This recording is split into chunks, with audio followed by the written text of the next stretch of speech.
Yo, please introduce yourself. My name is Cadence Weapon. Welcome to the Come Up Show, my brother. How's it going? I'm doing well. How are you doing? I'm great. How long you been in Toronto now, man? I have been living here for 2.5 years. 2.5 years. From? Well, I was living in Montreal before that. I lived there for like 6 years. But I am originally from Edmonton. Edmonton. And do you always make sure you mention that? Oh, yeah. I mean, I'm always going to be from... Some people are like ashamed from... I'm from London, Ontario. Yeah. But I make sure I say I'm originally from London, Ontario. I mean, if I don't say it, who's going to, right? Right? And I feel like, that's my... it's my rep, like I'm proud of being from Edmonton, it just goes with my whole thing. It's an original place, to be a rapper from, and I make original rap music. So. Are Grand Analog from Edmonton or no? They're not. They're from Winnipeg. Winnipeg, yes. Neighbor. Not really. Nowhere near. No, it's pretty far. Am I really. off? It's like hours drive. Because the provinces are so big? Okay, it's Winnipeg, and then what's next? And then there's Saskatchewan. Oh, Saskatchewan, which is a whole big province. Yeah, huge, yeah. And then you keep going. Yeah. And then eventually you get to Edmonton. Okay. I've noticed that a lot. People here, they sometimes think, Ontario and stuff. Yeah. They often think, the whole rest of the country is just all mashed together. Yeah. It's like, I get like, oh, are you from Winnipeg? Are you from Regina? Are you from Calgary? But no, I'm from Edmonton. You're from Edmonton. Shout out Grand Analog, though. Grand Analog, yeah. And what's the name? Is there a name for Edmonton? Like the city? Like Hamilton is Steel City or London is Forest City? Is there anything for Edmonton? Yeah, there's a few. There's like E-Town. My dad actually invented that slang. E-Town. E-Town. Okay. Yeah, and for a while I was, a lot of my friends, we were saying Dirt City. Dirt City. Dirt City, but it's that's up in the air right now. That's like, it was kind of controversial when I named my album Hope in Dirt City. Yeah. And people were like, everyone didn't know the slang, basically, so it didn't like work that great. That's not the controversial part. The controversial part is calling it dirt, basically. Is the suggestion that it's like dirty, but the idea was like this kind of like workman-like, gritty kind of vibe, and it's just like, it's like almost self-deprecating. Yeah. And you're here. You got a new album. I do. Which is what number in the discography? This is my 4th album. Your 4th album. Whenever I say that, I think of the Mad Rapper from the Biggie skit. He's like, this is my 4th album. Yeah. But yeah, it actually is. Yeah. Your 4th album. Congratulations. How does it feel? It feels really good. Yeah. Why does it feel good? Well, I feel like this is my most complete album. I feel like it represents what I want to do with music more than any album I've ever done before, and it just feels like the ultimate encapsulation of Cadence Weapon. That's why I made it self-titled too. Why do you say that? Well, I feel like when you combine just the different like genres that I touch on, the different kinds of rap songs, like I pride myself on having different kinds of flows like throughout an album, and just the diversity of it, but also the singularity of my voice, I think is very strong on this album particularly. I feel like I really put a lot of work into the lyrics and just like the songwriting in general, and I let other people focus on the production for the first time because all my other albums are produced by me. And I feel like this is just my ultimate like lyrical statement. Yeah. And so you're also a producer. You've produced most of your stuff. Yeah, my first 3 albums I produced. All produced. Yeah. So this majority let other people come in. Yeah. And it was like on a vibe where I would, get in the studio with them and we would like hang out, or it was like somebody's home studio, or like I definitely wanted to have that like kind of collaborative human element to the way that I was recording this album, because I found like my older music, it could get kind of insular and almost like kind of like lonely, like the kind of like, oh yeah, I'm like writing all the songs, I'm producing all the songs, I'm like recording myself, I'm like, it's like all like in my head, so it was nice to work with other people on this one. I wonder, is there like a multiplier effect when you get other people involved, or no? It multiplies the vibes, for sure. I mean, I think it's always important. That's why, when you see like these big rappers, like they've got like, 12 co-writers and stuff and like 1 million people in the studio, because everybody has a good idea usually, but they necessarily won't be able to make a good song on their own. but you put all 12 people together who have like the fragment of a good idea, and that's how you get like these great songs, right? Like Kanye is obviously an example of that. Yeah. He has so many writers and just whatever. He operates like Michelangelo. Yeah. You know, like it's like he's, you know, he comes up with the general idea for the Sistine Chapel, but then he has the other people painting it individually, you know?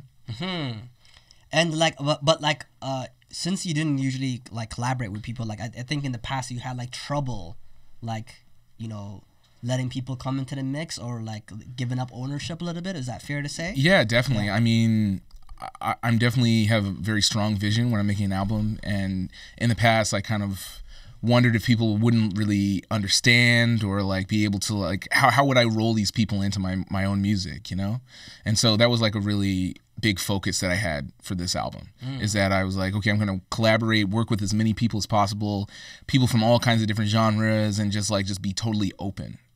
And I think the process has created some like really like fun, like live, like energetic music, you know, that feels like, you know when you listen to like some party rap and it's like, oh, this sounded like fun to make. I always wanted to have that feeling. And I feel party and bullshit, like my Biggie. Exactly. Like, you want to be there. Yeah. I try to bring people to like the vibe that I'm creating, you know, like a song like High Rise on the album, you know, that's produced by Jacques Green, who's, you know, a house DJ, house producer, like really well known in that world. And it really feels like, you know, it's got that club energy, but it's like this dark club energy. And like we vibed out and like hung out and just talked about it. And like he's like making the beat and I'm like rapping behind him. And then like we're just building it up. And it's just very organic.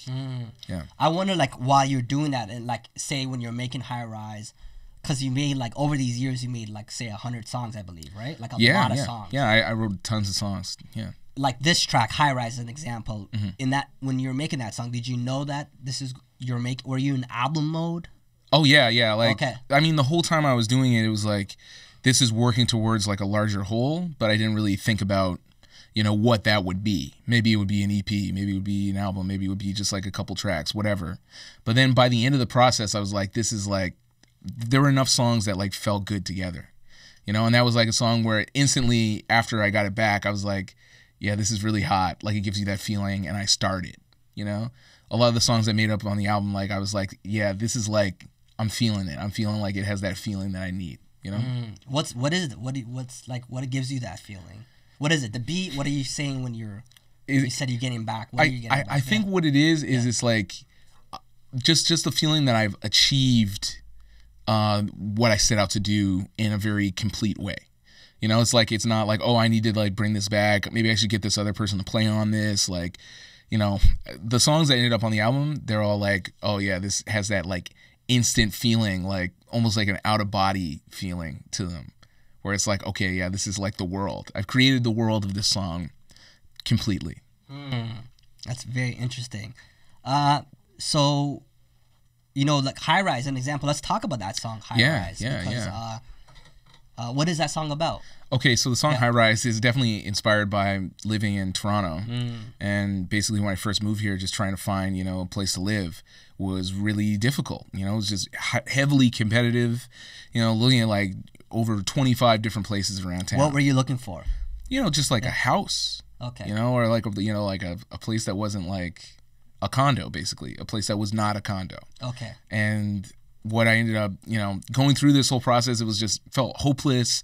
And then I just started thinking about just the whole social mechanism that has made it so difficult for me to find a place here, but it was so much more easy to find a place in a place like Montreal where like artists are really factored into the equation, you know? And I got into this whole thing where I wanted to write a song where it was like this, like, you know, sarcastic, satirical anthem for gentrification, you know, and this was my way of like fighting against what was going on with me personally. So that's what High Rise is about. It's very timely. Yeah, definitely. I mean, like I just heard the other day, a couple of friends of mine, they have like a live workspace like in kind of you know, I guess like almost like a warehouse type space, and they've been living there for 10 years, and they've been just asked to leave, and they're turning into condos, and they have to leave immediately, like within the week. You know? Wow. Yeah, it's pretty ruthless. They've been ruthless. there for 10 years. They've been there for a decade. Yeah. And they have to leave like just like that. Yeah, it's pretty heartless. You know. And you said Montreal factors in the artist. What do you mean by that? Well, it's as a city, it's just you feel like the arts are just a major part of the lifestyle there, but it's also on like a political level too. Like, you know, the government, they really support the arts in a more concrete way. Like they'll have like there's so many different kinds of like, you know, music festivals, and there's like mural, and there's like all these cool things, but it's like all coming from like the infrastructure of the city, and there's a lot more protection for people who rent. That's the other thing, is there's like all these rules where like the only way they can, you know, a landlord can get you out of a place is if they say like one of their family members is moving in or something, you know, like it's like extremely hard. And there's lots of rent control there. It's like everyone I know, they've got the same like $500 apartment that they've been living in for like 10 years, and like they just give it to another person, then give it to another person. So it's like the problems that we have here in Toronto, like they don't exist there. It's kind of crazy when you think about Montreal is also world like one of the top cities in the world, and you know, like people internationally consider Montreal as the top spot. Yeah, and it's like that kind of environment gives you so much time to just be creative and be an artist. Like I know so many artists who like have to leave Toronto; they can't afford to live here anymore. You know, and it's like when those people leave, you know, these are the people who like built up and made some of these neighborhoods cool. You know, that's the thing about gentrification, is that it preys upon the people that make it possible, right? And this is what I'm talking about in this song. Is it's like there's a human price to this gentrification that's like bigger than just like, oh, I can't live in this neighborhood. Like it's like an endemic, and it destroys neighborhoods over a long period of time. Like I've seen this in Edmonton, where there's all these heritage buildings that, you know, they were hundreds of years old and stuff, and they're just, you know, they just get rid of them so like flippantly, and you know, it becomes like this kind of like flat landscape of all like mini malls and stuff, and there's nothing from before like 1975. You know, it's like these are the things that, you know, make LA and New York and all these places in Europe so special, is that they take care of their history and they protect it and they fold it into the future of the city, right? So I don't know. That's basically what I'm railing against on this song.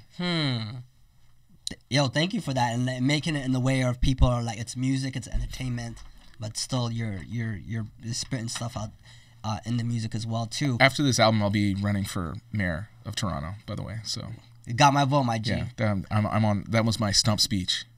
Let's go. More housing now. More housing. Yo, that's like it's a very real thing that a lot of people think about, and now that there's all this energy because of the arts in the city. Do you feel, by the way, like the energy in Toronto, like that is, you know, like the artistic energy, or like is there like a vibe in the air in Toronto since we came from Montreal, or no? Definitely. Yeah. Like there's so much energy. It's like really hype.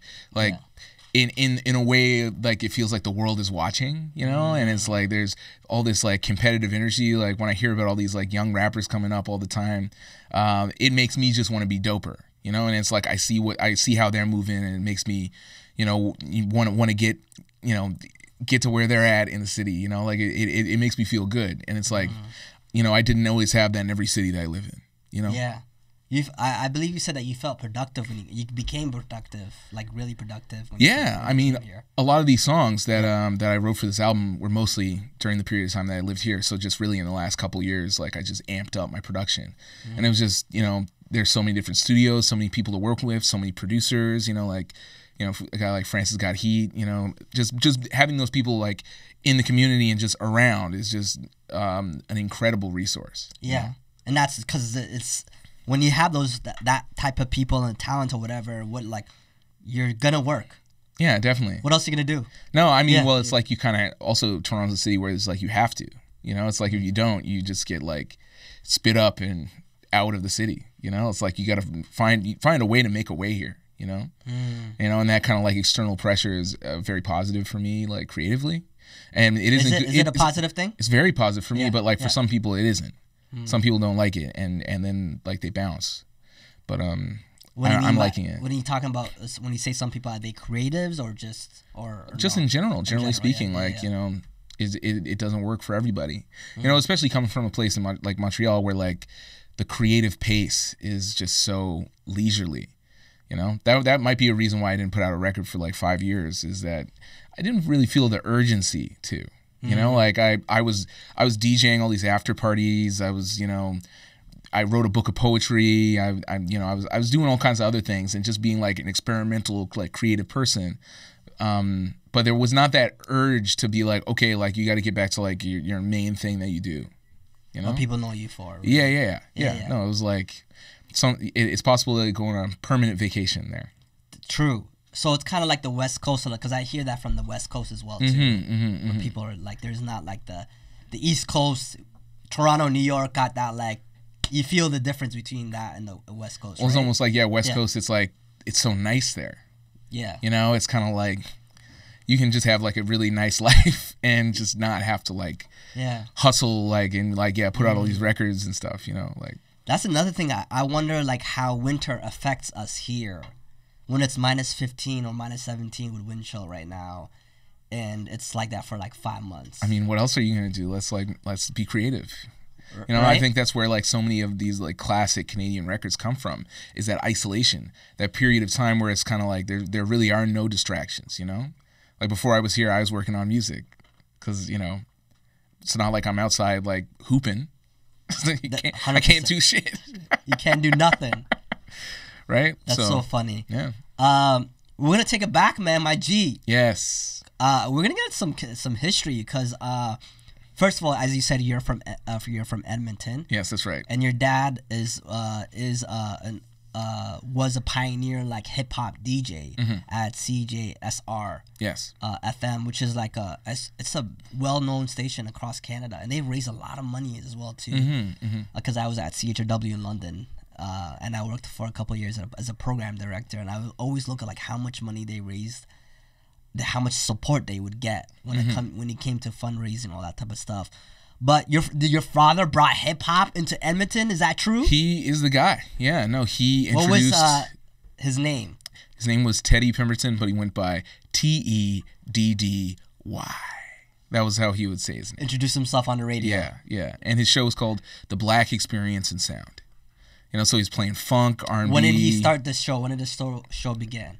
He started in, I think, 1980. 1980. Yeah. Playing hip hop in Edmonton on the radio. And he's originally from Brooklyn, so he he brought all these records that he would be getting there, and he would come back and he'd have like stuff way earlier. Like obviously this is pre-internet, you know. So yeah. And when he first like started a hip hop show in Edmonton in the 80s, was there like flack?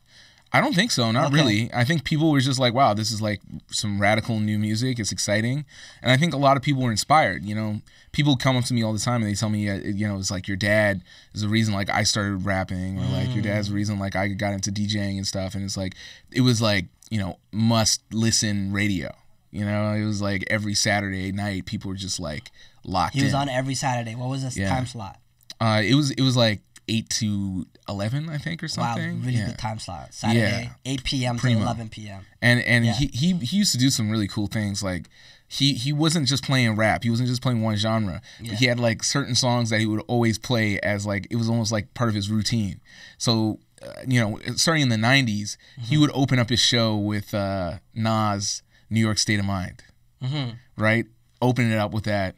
And some point during the show, he would play Jimi Hendrix. He'd play Machine Gun.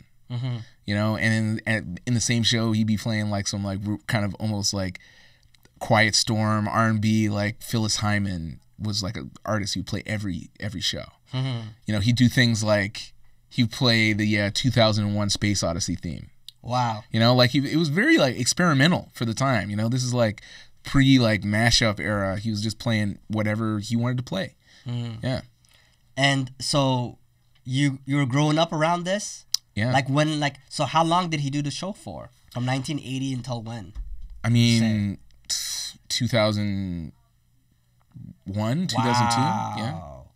Wow. Yeah. So he's definitely a fixture. And it was like, in Edmonton, it's like everybody knew him. And like all the kids in school when I was growing up, like, they were like, oh, your dad's like the coolest, you know? Yeah. He'd roll up to school. It'd be like my grad, and he'd be wearing like a long sleeve DMX shirt, you know.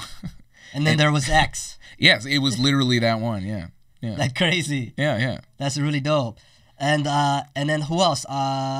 Your before that, even your grandfather, right? Yeah. He's already a legend as well, too, Yeah, right? yeah. My grandfather, his name's Rolly Miles, and he played for the Edmonton Eskimos, and he was a big legend for that team. He won 3 Grey Cups.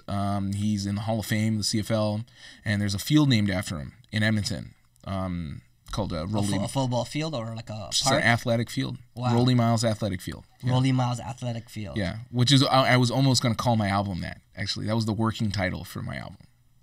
Yeah? Yeah. Because there was like a lot of like, family references and stuff, and then On the record. yeah, and then I just made it, it's just me. Yeah. Because you felt like it represented you better rather than your whole family? Or? Yeah, I think so. It was more about me in that way.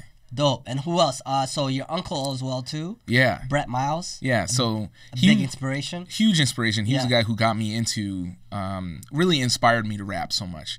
Because, like, I would tell my family and stuff, yeah, I'm rapping, and they'd be, like, kind of skeptical. But I told Uncle Brett, and he's just like, tell me more. Show me some more tracks, like, you want to come play?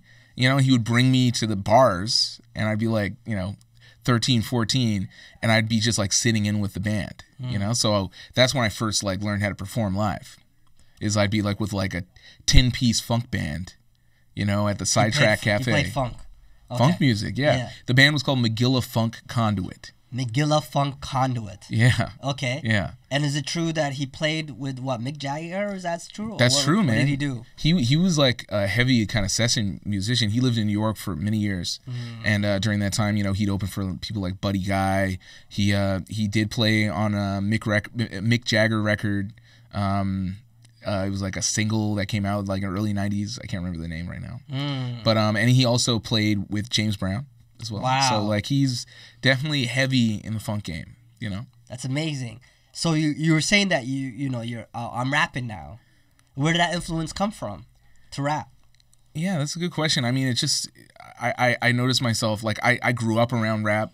I've been listening to it all the time, and it was really like there were some moments when I was in school, like where it was like I'd be in math class, maybe like grade 7 or something, and I'd just be, me and my friend Devin, we used to like take our sheets of rap and we'd like show each other what we were writing. And this was maybe around like when Eminem had come out. It must have been, because it was like everybody wanted to do that style. So it was like I was on some like, like, yo, I'm gonna skydive drinking a Mai Tai, like trying to like rap like him. Yeah. And I remember that was like probably the earliest I started like writing raps, But then I would get instrumentals and I would just like try and rap. And some of the I remember I'd get the instrumental for Halftime by Nas, and I would just like practice rapping over that. Another one is like, how did you get it? Off? I must have been just the singles. Yeah, because I had like there were like singles in the house and they had the instrumental on them. Right? Oh wow! Like okay. the vinyl records and stuff. Okay. Yeah, and then like eventually it was like early internet, so I was just like on LimeWire downloading like LimeWire, because all that stuff. Like it's like Jay-Z instrumental, and like hope it's actually Jay-Z. Hope it's actually Jay-Z. Yeah. Okay, so Eminem was a game changer, no? He actually was. Like, yeah. I don't know, he was definitely low key. Like so many rappers won't cite him, but because it's like kind of like basic or something. But yeah, it's like Eminem, Nas, Jay-Z, like those were really the like mainstream rappers that like got me into it. And then it's like I started like digging for more. I was like really getting into like the deep Wu-Tang members and stuff. Like I love Ghostface, was always my favorite, but I really had a thing for Capadonna's style too. I thought it was just so like off kilter and like kind of like off beat, and I really found myself gravitating towards rappers like that. Like him, like you remember Gravediggaz? Yes. Too Poetic from Wow. Gravediggaz was like one of my all-time favorite MCs. It's just like such a fresh style, like and such like ODB, and then it got into like, I'm getting more into underground, so it was like Raz Kaz and Pharoah Monch, like that kind of raucous era, that those were the people who really started inspiring me. Wow. Yeah. But growing up in Edmonton, in terms of like identifying with hip hop, or could you share your love and your experience of hip hop with your classmates or anything like that? I mean, at the time, initially, not really, because it hadn't really blown up to the point where rap was like a known quantity everywhere, So it was really. I remember the first rap record that really like blew up was 50 Cent, "Get Rich or Die Trying," where it was just like it was playing out of every classroom. It seemed like it was crazy. And then like people would get into like Dr. Dre and like Eminem, basically that whole like camp, you know, but there wasn't anything deeper happening. I'd try to show people like all these, I got into like, I would import all these like underground rap CDs and people just thought it was like really weird, you know? Like I got that Cannibal Ox CD like when it came out. Wow. You know, and I was just like, you gotta listen, this is the best rap ever. And people were just like not on that level yet, you know? And so like, did you continue, like, did you keep it to yourself, or like, how did that like affect you as a hip hop listener? Well, for me, I started really getting into the internet, you know, and that's where it really started like exploding for me, where I found all these different communities. Like there's like rapmusic.com, which is like such a generic, but they actually rapmusic.com. They had a message board, you know, and they had all these people on there and they were all rapping, and you could go in there and you could write like a story rap and it would be a competition who had written the best story rap. You know, you could have a thing where it was like people were using their computer mics and stuff to, you know, spit verses, and you'd send it and it would be like a battle online. Like it was like, it's really funny. I don't know if that even exists anymore. It just seems like it's like insane. But there was like an era where that was like a thing, you know? And then I started finding out about all these like underground rap, you know, websites that would review albums that like I'd never heard of and stuff, like Hip Hop Infinity and like Underground Hip Hop. And that's when I started learning about like, you know, that's how I first heard Buck 65. Wow. Was through these websites, not through being in Canada, you know? Wow. You know, and then I started finding the records because they were getting imported only one place in Edmonton, and that was Listen Records. And Listen Records, and I lived right by there, and I would be there like, you know, 12 hours a day, you know, not working, just like hanging out there when I wasn't in school, you know, like on the weekend, or like in the summer I was there every day. It was like I was working there, and I just like listened to everything, you know? Really? And I just hang out and like bug customers, and that's how I started meeting some like musicians too. Like who? You know, that's how I first met a guy named Nick Kozub, who's the guy who recorded me and for my first album, for Breaking Kayfabe. You know, he would come in, like he'd have, you know, he'd be picking up tickets from some show he was putting on, you know, and I'd be like, yo, man, like, you're the guy, you're the DJ guy or something, you know? It's like, he just seemed like such a, like, incredible, like, huge figure. And then eventually we become, like, really contemporaries, you know, where we would DJ together and, like, we'd throw all these events and, yeah. How did you start getting into DJing? Getting into DJing, I just started doing that. Like, it wasn't off from my dad, really. It was like, I was like... You had turntables at home? Your dad did, probably? Or he had, no? like, one turntable. It was more when I kind of moved down on my own and I got my own turntables. And I taught myself how to mix. And it was really... I wanted to play electronic music, though. Like, I was DJing a lot of, like, techno and house. And, you know, that's probably how that side of my music came into it. You know, it's when I was, like, initially learning to DJ. When did you start taking music seriously?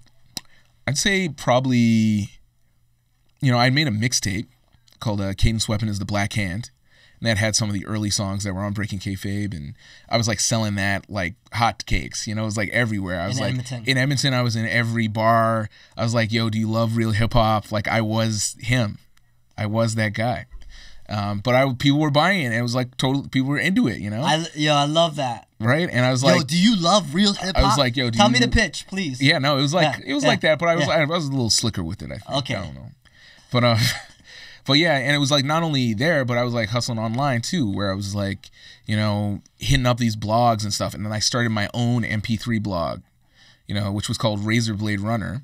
And whoa. Yeah, and it was like I would post like whatever rap songs I liked and stuff, and it started getting some traction, and I put my own music on there, and people would like, that's how I started getting label interest and stuff, was off my blog.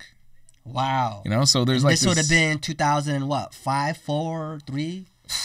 Like earlier, like really like 2003? Yeah. 2003, 2004 is when that was popping. Wow. Yeah. So you had like, you were just posting up MP3s. This is so funny back in these days where you don't need to It was really crazy though. It was wild west. Oh, it was totally like getting like you didn't want to get that email from like Universal Records, you know, like yeah, it was a different era, you know.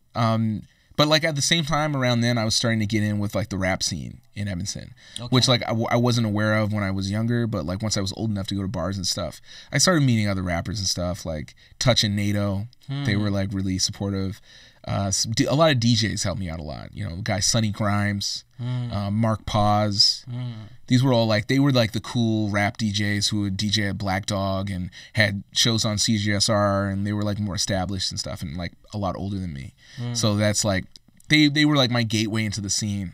I remember there was like also this guy, Benny Elim, who was one of the first people to record me too. I should shout him out because he used to have a clothing store called The Layup in Edmonton, and he would record people there after closing hours of the store, and I would just go and hang out there.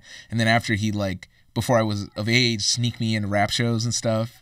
I remember that's how I first saw Peanuts and Corn out of Winnipeg, you know, and like, you know, it was like John Smith and Pipskid playing, and that was the first time I saw some rappers from Canada, you know, in person, and that really was like revolutionary for me because they were, you know, not that far from me in Winnipeg, and you know, I was. You were like, yo, these are serious musicians. They're real rappers, and they're from Canada, and it's like not like, you know, the people, you know, obviously like. People like Cardinal and stuff, it felt so distant because it was just on through the TV.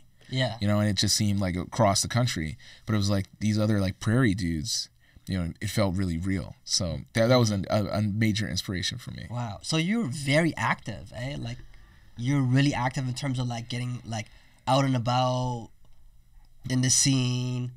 Like you're like really, really engaged.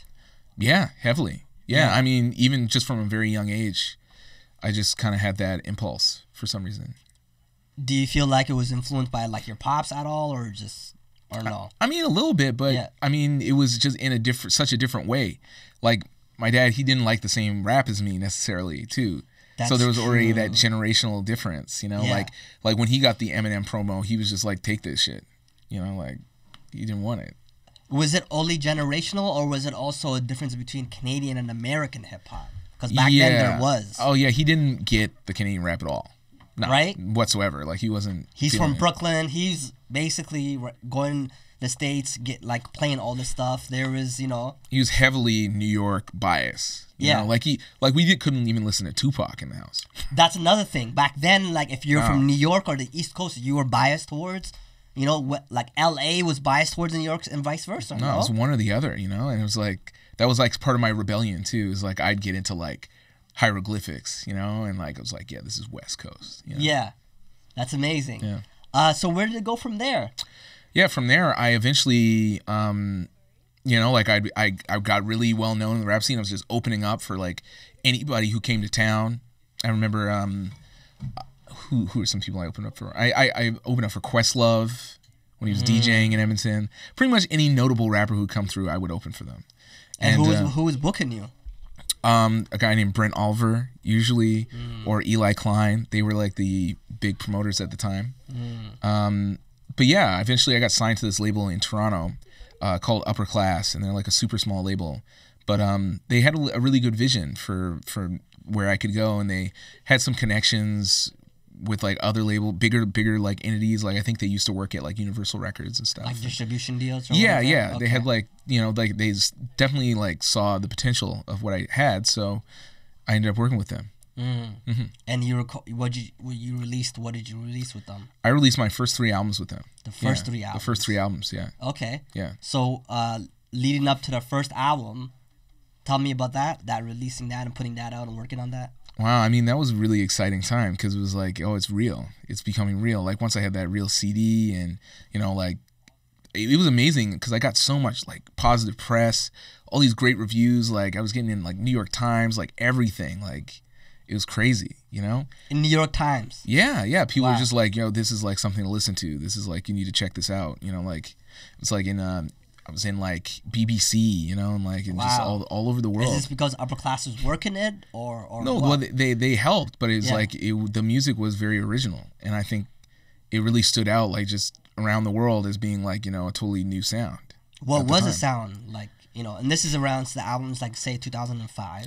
Yeah, right? I mean, it didn't sound like any other rap that was out at the time. You know, it was like heavily electronic. It was really gritty and like insular and strange.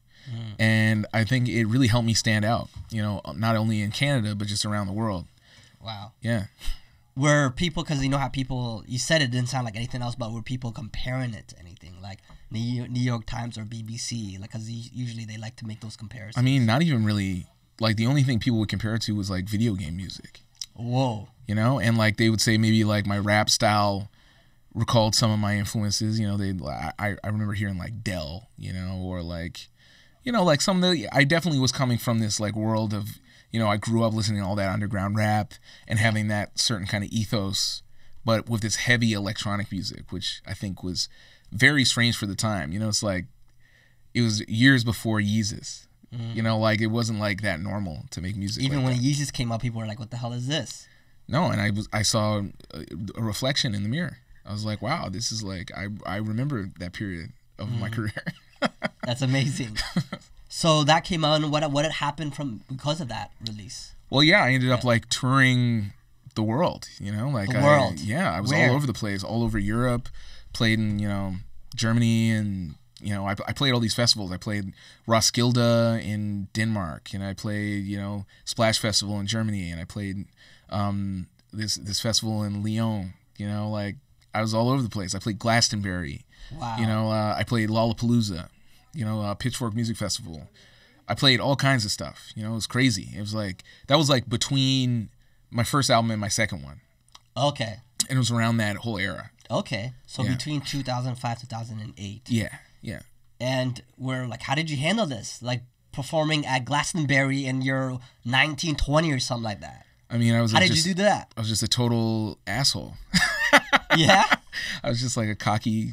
The ego the ego was there. I definitely wasn't like very humble about it at the time. You know, like I look back on it and I was just like, oh, I could have like handled things with more humility. I think the idea was that I was just so excited about what I was doing. So I come back to Edmonton, I'd be like, yo, I was just at Glastonbury. I did this. Yo, check out this new stuff I'm making. And it was like wearing thin on people, I think, a little bit. I can imagine in Edmonton. Right. And it's like, you know, I'm a young person and I never really did anything. So I'm very excited about it. Damn, you got haters for sure. Severely, yeah. But, you know, I look back on it and I'm like, you gotta be like very conscious of that, right? I mean, like you gotta like try to be humble. Hindsight is 2020, right? It's like easy to say now. Yeah. Because at the time I thought I wasn't being that bad, but now I look back and I was like, oh, I was kind of a jerk. I just felt like too, like I'm making this music that like didn't exist before. What I felt like was totally original, and it was like I was kind of like fuck everybody. You were like, fuck everybody. Yeah, a little bit. Yeah, I was at that time. That's hilarious. Right? I'm surprised that people didn't say fuck you first. Well, I definitely got a lot of fuck you first. Yeah. But then I got fuck you after. So it's like I got kind of what I deserved, basically. So what happened then? You had to leave Edmonton possibly? Or? Yeah, pretty much. Yeah, I did have to leave Edmonton. I mean, it got to the point, it was more like people were telling me like, yo, why are you still here? You know, I would get that. I'd go to the bar and somebody'd be like, why are you still here? You know, you're trying to be, you know, big fish in a small pond. You know, and it was like, you know, it wasn't like people being like, keep up the great work, you know, like it was more just kind of like people wondering why I was there. Where people were uncomfortable with your presence. Yeah. Where it's like, I would go to somewhere and like have headphones around my neck, and then like somebody would be like, Cadence Weapon, he was at the bar and he had his headphones around his neck, and you know, he was so pretentious. Listening to himself. Yes. Right. That's so funny. Yeah. So when you left, or how long did you stay in Edmonton after all that? That was around when I became Poet Laureate, too. Okay. So it just keeps getting my God, more and more. Damn. Yeah, and so what does that mean when you're a Poet Laureate? What does that position entail? Well, I became the literary ambassador of Edmonton for 2 years. Okay. And so basically, there's all these like different city events where it's like, you know, ribbon cutting, I'm there dropping a poem. You know, or like I was talking to all kinds of students at different schools and stuff about the importance of music and poetry, and you know, and I'd be a part of like different like city initiatives, such as like there'd be a new like train station opening, and I'd like write a poem and it would be chiseled into the ground of the new station. So there's there's stuff like that are all around Edmonton. Like there's all these on Jasper Avenue, which is like the main street downtown. There's one of my poems that I wrote. There's like flags going across the whole street, and it's been up there since like 2010, I think. Wow. Yeah. So I've made an impact with the poetry for sure. You really got haters, bro. But it's like I definitely feel the love these days. Yeah. Yeah, of course. I mean, I feel like, I don't know, you go through your growing pains and stuff when you're young. It's awesome. And like I would love, like, what are the things that you've learned from that and that you could pass on to the person who's listening right now who is 18, 19 and thinks they're this shit? Yeah, I mean, the number one thing is just like there's like always another level you can get to, right? And so it's when you get to a level that you're like, I can't believe I'm here, you gotta act like you've been there before, because there's another level to get to. You know, it's like before I came here, I was on the phone with one of my rapping heroes. Like right now, right here, before you got to the studio. Today, yeah, I had a phone call because we were on a song together that we're working on right now. And I don't want to say right now just to like, you know, I don't want to jinx the whole thing. Okay. But, you know, and talking to him and him being like, yeah, man, like I feel what you're getting into, you know, and like, you know, this is somebody I listened to in high school, you know, that I was just talking to you about. And it's like, that's cool, but I need to still be like chill about it, because it's like there's levels to this. There's so many levels. And it's like the humility will get you further. That's the thing that I've really learned. You know, ever since all those experiences, you know, when I was younger, I've definitely, and you know, just also just dealing with the industry and like, you know, it'll chew you up and spit you out, you know, and you have to learn how to like reform yourself after you get chewed up. Humility will get you further. Why? I feel like there's your average rapper, they act like Kanye without working like Kanye, right? It's like it only works if you're literally the best of the best. You can only have that attitude of like, I'm number one if you really are, you know? And you know, there's a whole thing of like fake it till you make it, whatever, but honestly, it's like it wears really thin if you don't have the chops. And you know, most of the time when you're a young artist, you're really not on that level. So I think the humility, especially when you get in the room with like really established artists, nobody has time for that shit. You know, and it's like it becomes about like, let's finish this song. You know, like let's like do the problem solving and leave the ego outside. You know, that's like what it's like in real music. You know, the people who act like super pretentious, like assholes, like I used to back in the day, they're people who haven't really done any shit, which is what I was at the time. I hadn't really done any shit yet. in the big picture, you didn't. In the big picture. Yeah. But in that time, you thought you did. Yeah. So what happened after that? So after that, eventually I moved to Montreal. Moved to Montreal. And why Montreal? Montreal, I had some friends who had already moved there, like who were in some bands, and I would see pictures of them and they looked so happy. And they looked like they were having fun, and they were just like making weird music, and they had a bunch of face paint, and they just looked like it was just total freedom. And that's what I really wanted at that time. I felt kind of like a lot of pressure about my place in the city, and also just like where I was going to go from there musically. And I was just like, I need to just kind of like, I also felt like I needed to leave some room for somebody else to take the spot in a way. Honestly, I felt like I didn't want to be like clogging up all the opportunities. That's kind of how I felt at the time. So yeah, I went to Montreal and I had a really great time.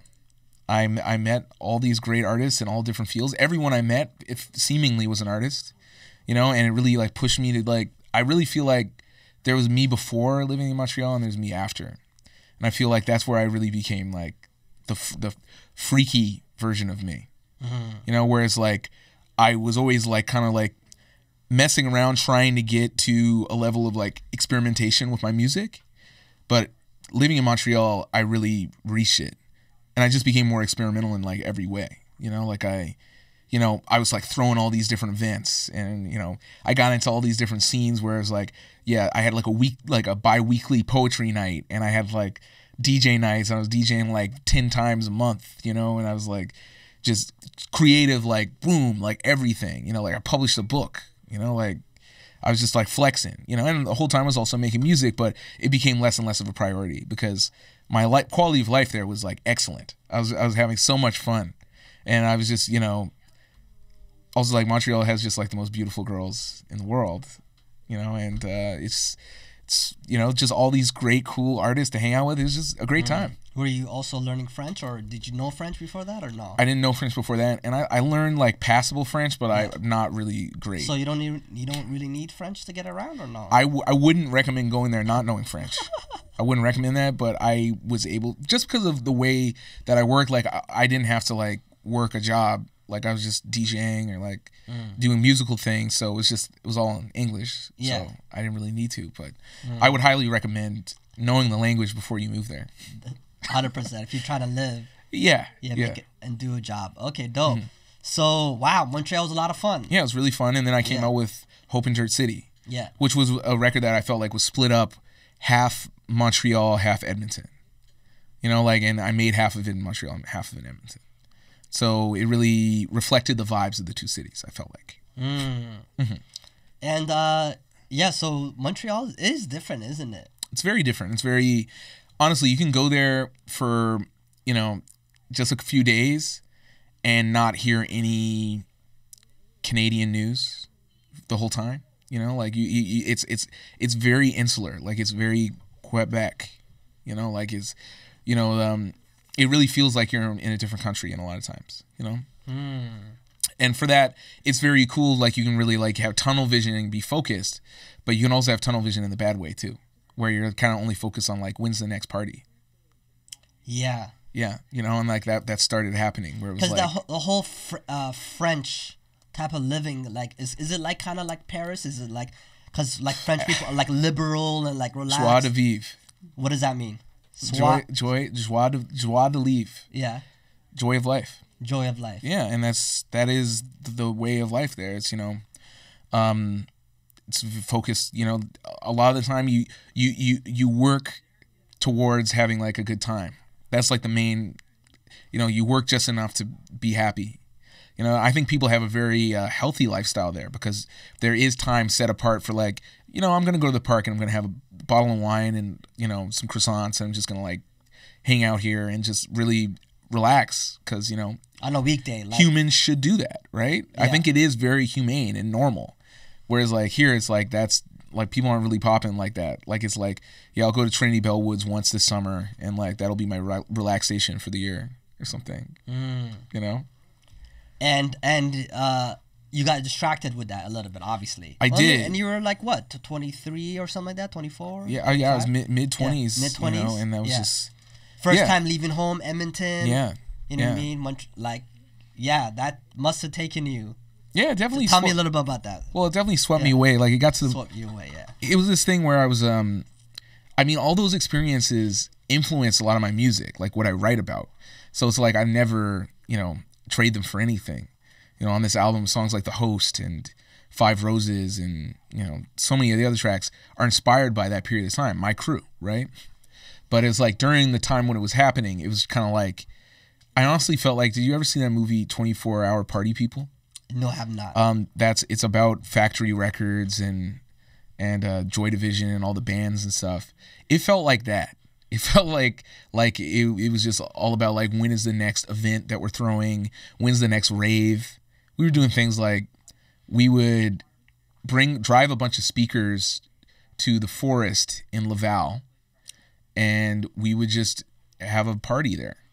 We would go into a clearing in a forest, and I would DJ, you know, and people would just be raving, you know, on drugs and stuff. Wow.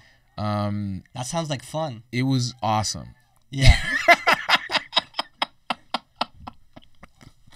That sounds I'm not gonna lie, it was fabulous. It was a great time. Yeah. Yeah, but you know, I wasn't making records.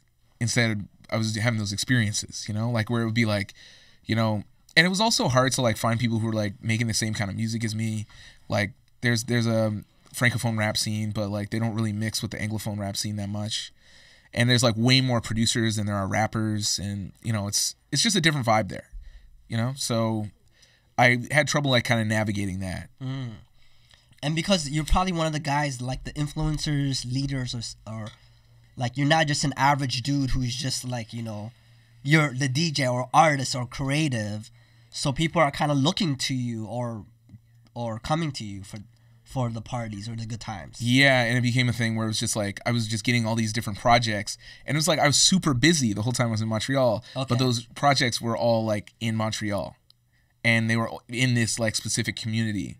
So it was like people outside, you know, in the ROC as I call it, rest of Canada. ROC, rest of Canada. Yeah, wow. That's like Quebec is like there's the ROC and there's Quebec. You know, for the rest of Canada, it was kind of like, man, did he die? You know, like where did Cadence Weapon go? Like what happened to him? Wow. You know, so that partly influenced me, you know, moving somewhere else. I mean, I got like infinite love for Montreal. You know, I was just back there for a week, and you know, it's one of the most special places in the world. But it's good to be here too. You know, like I feel like honestly, it's really easy to focus on, you know, the grind. Tell me about aspect. coming to the decision of like saying, all right, I should leave. Well, I yeah, should go somewhere else. No, it was just like I really didn't think about it very long at all. Like it was just kind of like one day I had the opportunity. You know, I was talking with my girlfriend, and she had a job opportunity here. And I was like, yeah, let's go. You know, I came here, and I didn't really super know anybody too, and like I didn't really have like that many connections in the scene. It had been so long since I put something out, really. I moved here in, I think, 2015. Yeah. So, yeah, it was kind of like starting over in a way. Yeah, the record before that was in 2012. Yeah. So there's like quite a few years absence. Yeah. Then I move here, and then it's just about like kind of regaining my footing, basically. Which, you know, it didn't, I don't know, like time is crazy. You know, it really will fly by if you let it, you know. And I was making music that whole time, but like, I wasn't happy enough with it to really be like, okay, I'm going to put out a record just to put out a record. Like I want to be able to get behind whatever I put out, you know. And it's like that's how I feel about this album. It's like this is like me in a nutshell, and I'm like super proud of it, you know. And it is really the sum of all these experiences, you know, everything that I've just talked to you about. It's like this is very cathartic. Actually, you should charge for this, you know, like people. You know, people. I can't even laugh right now because I'm gonna cough because I'm kind of sick. It's so funny. Yeah, because when you put out music, especially you're not that type of like, your quality over quantity. You're not putting out say 60 records in a year and it's gonna be forgotten about. You really want to stand by it, and you're gonna be in conversations like this, answering and explaining what it is. Yeah. You really have to think about it. Yeah, and I mean, I want to have like a big focus around what I'm doing. You know, it's like I love to have it in these different projects, these different records, because it's like there's a whole, for the way I make records, it's not just like I'm just going to make a song. It's just like whatever the hottest ones are going to make the record. That's not really how it worked with me. It was like there needs to be like a conceptual whole that it's like worth it enough for me to put out a record, you know? Because like I don't feel, personally, I never feel pressed to put out a record. That's why I don't put them out that frequently. I never feel like, you know, it's like, oh yeah, like, oh, I need to put out an album. Like it's just like when the muse is there, I put it out. That's pretty good to not feel pressured then. Yeah, no, not at all. So I mean, it's like I'm just going to put put out records the rest of my life, you know, and it's like whenever I feel like it. So basically. you know, because a lot of artists I've had conversations with here on this tape, on this seat, they put a lot of pressure on their music, not only to release music, but to like this being their meal ticket, this music being able to feed them, to be honest with you. And some people have suffocated their love of music because it is not producing the way it's supposed to. So how are you able to not be in that same position? I feel like when you start putting the kind of like financial pressure on something that is creative, it's counterproductive.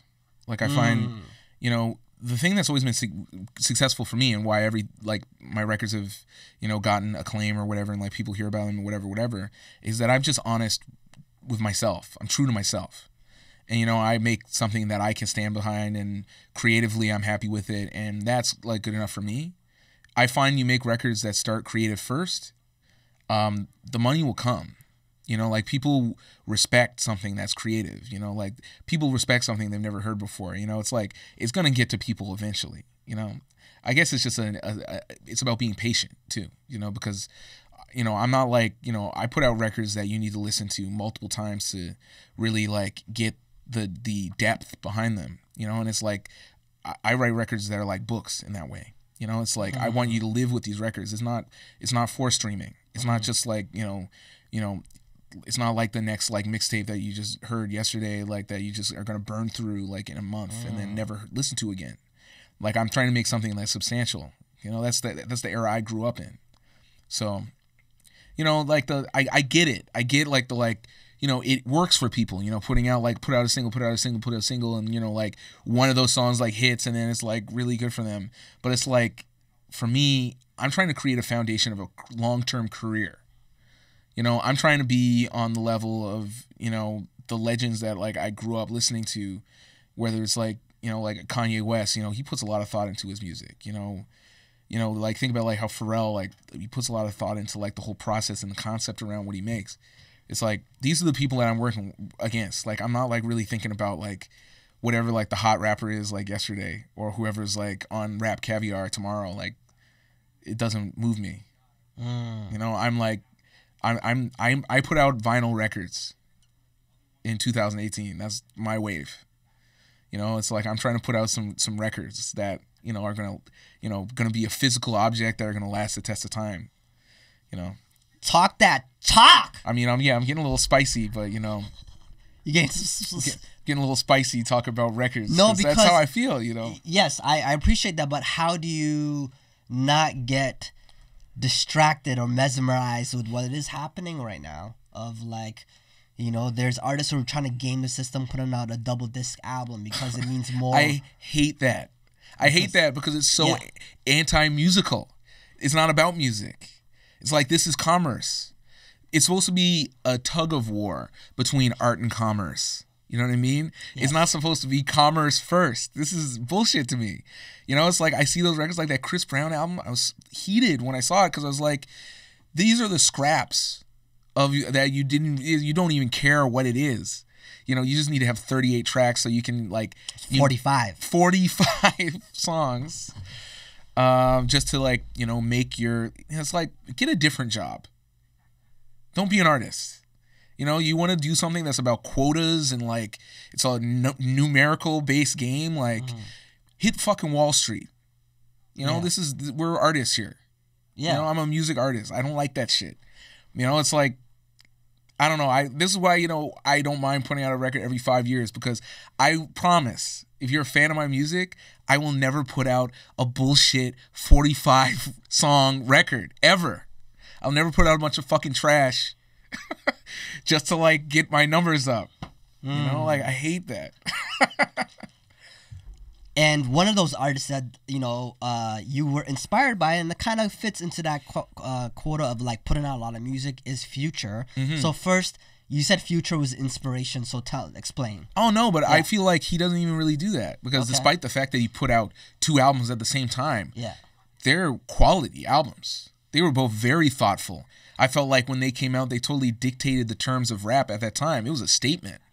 Like Hendrix and Future. Hendrix was like the very like artistic, creative, like sensitive, emotional side, and then like Future, like the album was like, these songs are all good bangers. These are all like huge club tracks. So it's like he didn't put out any shitty songs on either of those records. So I was totally cool with that. Feel free to put out 45 songs, and like if 40 of them are good, go for it. Like, and he was conceptual with it too. He's like, these are the 2 sides of my personality. Like, I thought that was really cool. Whereas like, I don't know, like I'm not trying to like diss all like the mainstream rappers, but it's like, it is just so transparent when you listen through like a record that's like over 20 tracks, and it's just like a slog. It is just like, music's not supposed to be like work to listen to. It's fun, right? So you said what you said about Future, about being inspiring. You just explained it, and I read you did an interview that was uploaded on YouTube, and a fan commented on that. His name, I'll shout him out. This YouTube name is Zell88, and I'm quoting him. He says, Future is garbled trap music, man. You can't say his mumblecore lyricism is somehow as layered as Black Thought or even J. Cole. I own every Cadence album, but to hear him idolize Future makes me hurt. End quote. And to me, that's very sad because I see rap as such a broader thing than just like, oh, I make the records that I make, so I can only do like, I only listen to like Talib Kweli or something. Why? You know, like Spotify is great to me because you're able to listen to all kinds of different music. It is just like and it's democratized music. So I don't have a problem with mumble rap or whatever you want to call it because it's like, it's there for the people who want it. You know, it's like nobody's like forcing me to like listen to it. It's going to be there whether I listen to it or not. And good for them, you know? I feel like there's different things you can get out of different rap. You know, I don't listen to that stuff for the lyrics. I'm also not listening to Gucci Gang for like, you know, like looking for like the source quotable of the year. Because like I'd be an idiot if I was trying to. No, for me, it's about the vibe with that music. That music is purely vibe based. You know, and it's like, you know, it is fun to listen to. It's easy to listen to. It's obvious why people like it. With Future, it's like there's two sides of rap here. Okay, there's two aspects of rap. There's like straight up lyricism, and then there's style and you know, like how you rap. It's like what you rap and how you rap. And sometimes you get both together and they're both great. And sometimes it's one or the other. Now, Future, there's a focus on how the rapping sounds.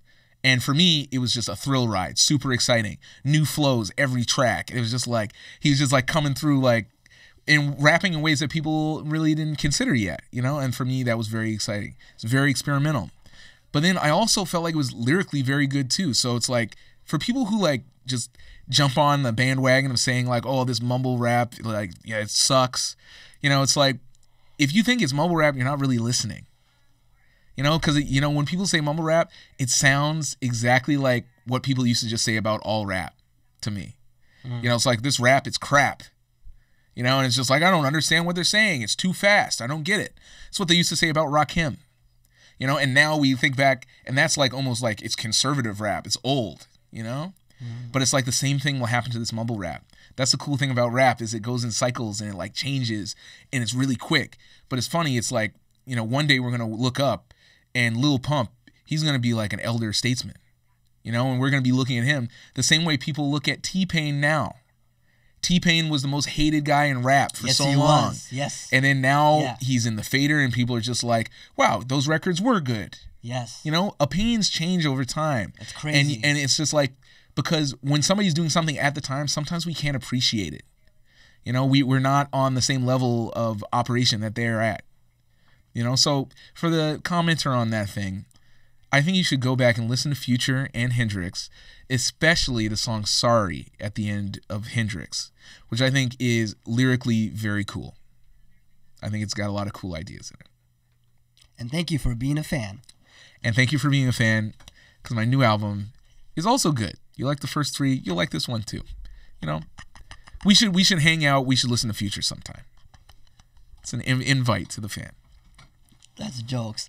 Yo, we've been all over the journey.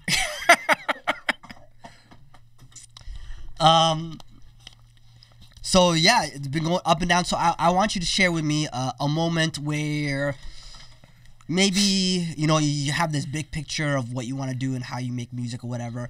But was there a moment that you said, man, I'm not so sure about this music thing, or this isn't fun?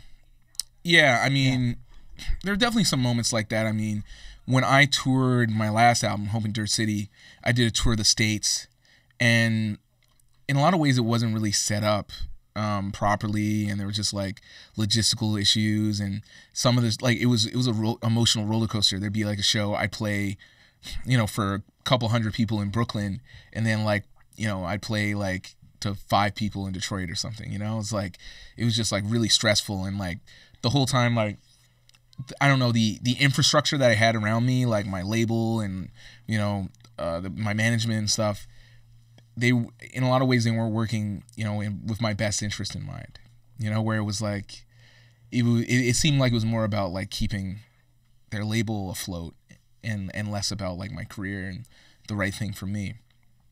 And that was very troubling for me. That was really hard, you know, especially when it was like, I feel like I'm the only person doing the kind of music that I'm doing, and like I don't have like a really good support system, and you know, I didn't know how I was gonna like get out of the situation. Whereas like I didn't know if I was gonna finish that tour, and that whole experience really like set me off to be like, I need to like chill on music. Like I didn't make music really for like a year, really. Like after that tour, 2013, around that time, like I just like went to the Montreal vortex and didn't really like make any music because it was just like exhausting and super like discouraging.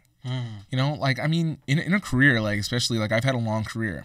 I'm lucky because a lot of people, you know, they only get one record sometimes, or they only get one hot track, and then they actually never even make an album. Or like there's so many different like career types that you can have, especially specific in Canadian hip hop. I've seen so many people come and go, and so many people that I, you know, thought should have, you know, been respected more that didn't get to, you know, like shout out DL Incognito, you know, like I was there for all this, you know, I remember all the rappers before me, you know, I did the knowledge, you know, I studied the people before me, and you know, it's I feel blessed to have gotten this far, you know, and I feel like that's the advice that I would give to somebody, you know, like young rappers and stuff who are kind of like maybe feel like things are stalling, or like, you know, their last track didn't do as good as the one before it, or, you know, like they're trying to like get out of their town and like tour and stuff, and it's not really like happening. Like life is long, you know,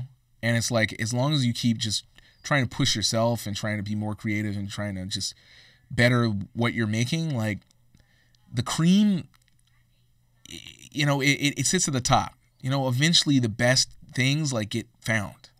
It's very rare when something is like outstanding and it doesn't get discovered. So I just feel like, you know, you keep plugging away, and eventually I think you might find out something new about yourself, you know, and that's what I found just in the process of making this album, is that I found that I could rap in different ways that I never considered before, you know, like, or forgot that I could rap that way, you know, like I could get back into the fast rapping and like, you know, just like kicking different flows and just being like inspired and just doing things, you know, that you wouldn't expect me to do, you know, and getting out of myself. And that only comes with having like so much time and space and being alone. Because, you know, it's like this fear of like being out of the spotlight for any amount of time, you know, it's like, I don't know, it's cool to like take a break, you know, and like really take inventory of what you want out of your career and come back at it in a different way, you know? What allows you to be this center and not to be pressured and not to be, you know, you just seem like you're at your own pace? I mean, I'm at peace with myself, you know, and that's the number one thing is like, I'm not affected by what happens to another rapper. You know what I mean? Like, I can't like hold myself up to the same standards as somebody who's, you know, on like Universal Records or something, or like who has like a different infrastructure than me. Like, I can only compare myself to myself.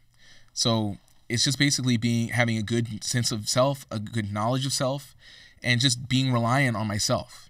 You know, I'm not, you know, gonna like, I don't feel jealous of other artists ever. I don't feel, it's good to be competitive. It's good to like want to like, you know, one up somebody who you consider your peer, you know, but it's like, it's never malicious.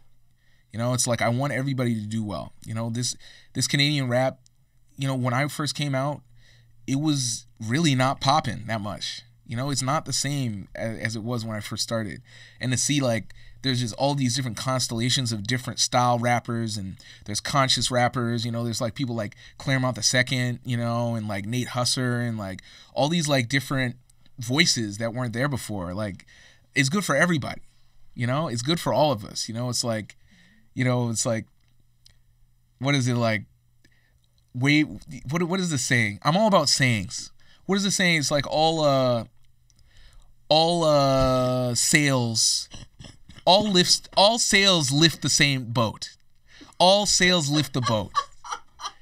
Right? It's like, you know, like you got your flags, you got your sails, you know, and it's like you're all on the same boat of Canadian hip hop. A rising tide lifts all boats. Yeah!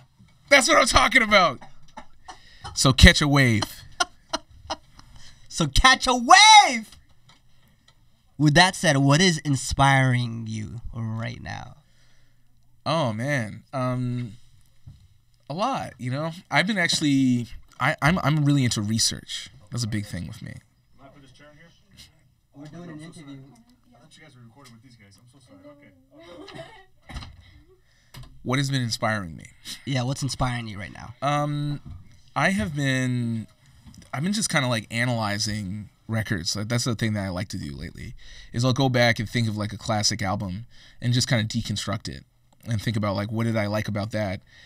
How did they create the feeling that I have when I listen to it, and how can I like apply that when I make my own music or something, you know? So I've been listening to all kinds of different music. I've been listening to a lot of like techno, and I've been listening to all the mumble rap. Obviously, I've been listening to all of it because like I want to see what is it in the chemical structure of that music that makes it appeal to so many people. Please tell me what's going on with because, you know, how long has it been going on right now, trap or mumble rap? At least 5 years now, or in terms of like mainstream of like really capturing people? Really in the 5 years since I haven't put out a record, yeah. Yeah.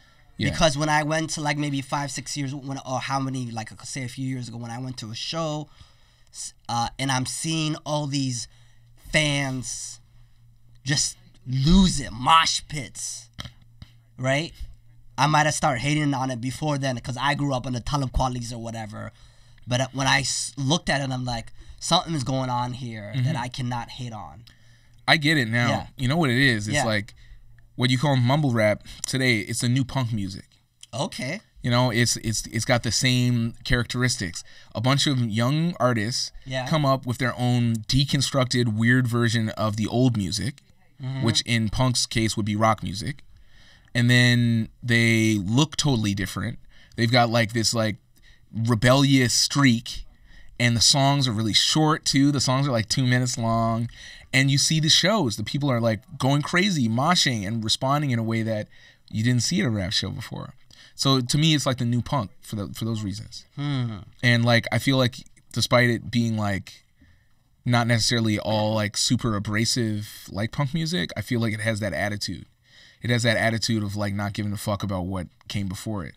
And, you know, I can always appreciate that. Dope. Yo, I really, Cadence Weapon, I really appreciate your time and the stories that you've told me. This is the first time I've had you on in the Interviews podcast, but I definitely want to have you back soon. What else do you want to leave the audience with, our listeners, man? Yeah, I just want to say, you know, I got a new album out, Cadence Weapon, self-titled. Check it out, Spotify, Apple Music, everything. You know, I worked on this record with deep care, and I feel like there's not a lot of rap records that come out with the level of detail that I tried to put into it. So please check it out and read along on Genius, and you know, and tell me what you think. Thank you for your time, man. I appreciate it. Yeah, peace.